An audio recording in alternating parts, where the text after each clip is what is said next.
Pemirsa, kerjasama Kejaksaan Agung dengan beberapa operator telekomunikasi terkait penyadapan menuai kontroversi.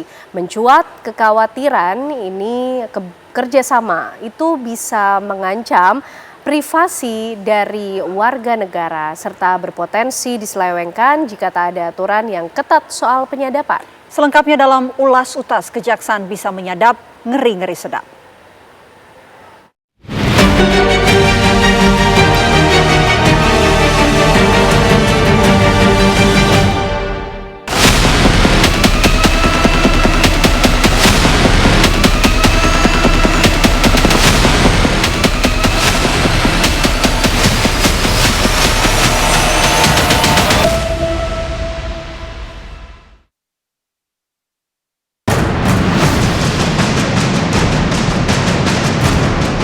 Kejaksaan Agung ibarat mendapat amunisi tambahan setelah menggandeng operator telekomunikasi untuk melakukan kerjasama dalam penyadapan. Kerjasama penting itu tertuang dalam MOU atau Nota Kesepahaman yang telah diteken Kejaksaan Agung melalui Jaksa Agung Muda Intelijen dengan 4 perusahaan layanan komunikasi swasta, yaitu Telkom, Telkomsel, Indosat, dan XL. Kita mengharapkan ada dukungan data, informasi terkait misalnya seseorang dalam konteks penegakan hukumnya. Kami juga kan mempunyai tugas-tugas terkait dengan masih banyaknya misalnya orang-orang yang berada dalam daftar pencarian orang. Nah, ini kan harus perlu ada kepastian hukum terhadap baik dalam proses penyidikan maupun dalam proses eksekusi. Dalam rangka penggunaan fungsi teknologi itulah perlu digandeng lembaga-lembaga terkait. Sebagai penegak hukum, jajaran Kejaksaan Agung dituntut memiliki ilmu pengungkapan perkara yang tak biasa. Harus ada kecerdikan, apalagi di era dengan kejahatan yang kian canggih sekarang ini. Tindakan penyadapan bisa menjadi bagian dari taktik membongkar perkara. Oleh karena itu, seorang penegak hukum, apakah itu polisi, apalagi Kejaksaan Agung yang menangani perkara-perkara korupsi yang luar biasa demikian, kecerdikan sebagai taktik, bukan teknik, taktik pengungkapan perkara harus tidak kalah dengan para pelaku-pelaku kejahatan.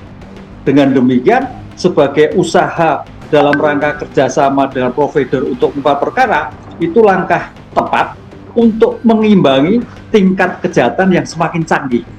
Sehingga jangan sampai negara kalah dengan pelaku-pelaku korupsi dengan menggunakan IT atau menghilangkan jejak dengan IT-IT yang terjadi. Kerjasama penyadapan itu memungkinkan Kejaksaan Agung untuk memasang perangkat sadap melalui 4 operator telekomunikasi yang menjadi mitranya. Mereka bisa mengakses informasi dan data yang lebih luas, yaitu rekaman percakapan dan data telekomunikasi lainnya. Singkatnya, semua jalinan komunikasi pengguna nomor telepon dari 4 operator yang berkolaborasi bisa disadap oleh Kejaksaan Agung. Kewenangan itulah yang menyulut kekhawatiran yang kini mencuat ke publik. Pada prinsipnya, kegiatan penyadapan itu kan sebenarnya dia melanggar 2 hak dasar, yaitu hak atas privasi dan juga hak atas kebebasan berekspresi. Oleh karena kegiatan penyadapan ini melanggar 2 hak dasar, maka dibuatlah aturan yang sedetail mungkin mengenai proses-proses penyadapan.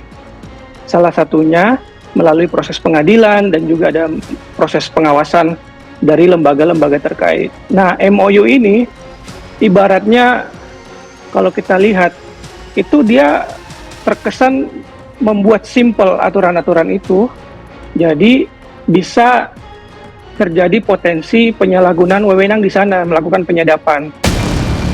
Kekhawatiran lainnya adalah sejauh mana pihak swasta yang digandeng Kejaksaan Agung bisa berkomitmen untuk tidak menyalahgunakan wewenang, karena sedikit saja melenceng bisa beresiko sangat besar.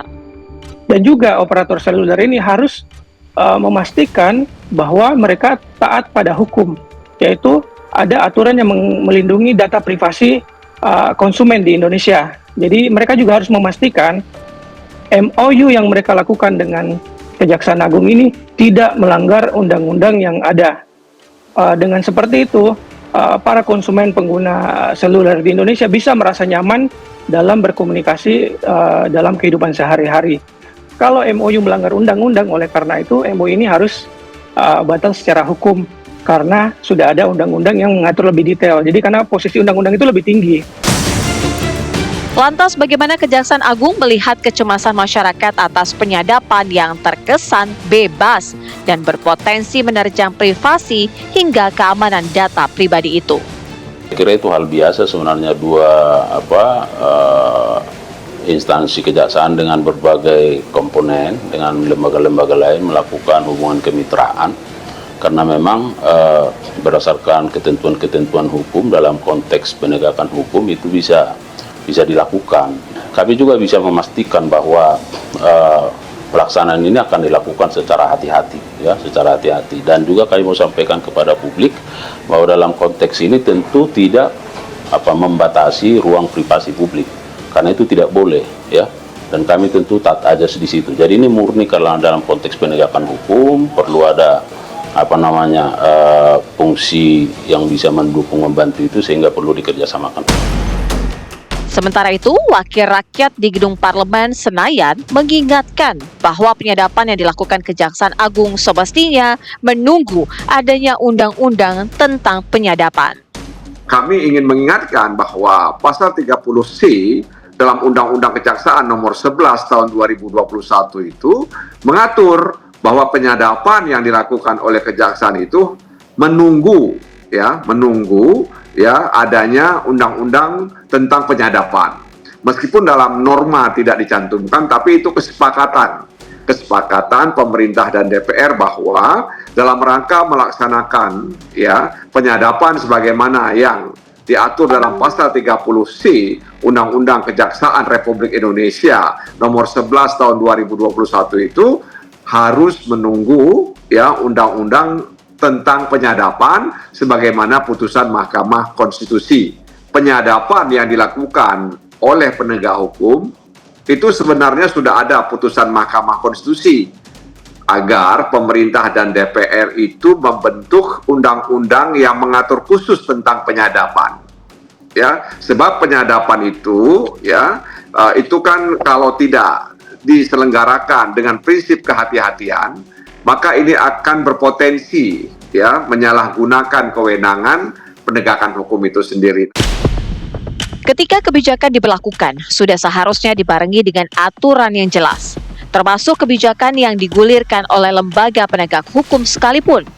Jangan sampai apa yang dibuat dengan tujuan mulia menegakkan hukum justru diwarnai kekhawatiran yang menghantui masyarakat.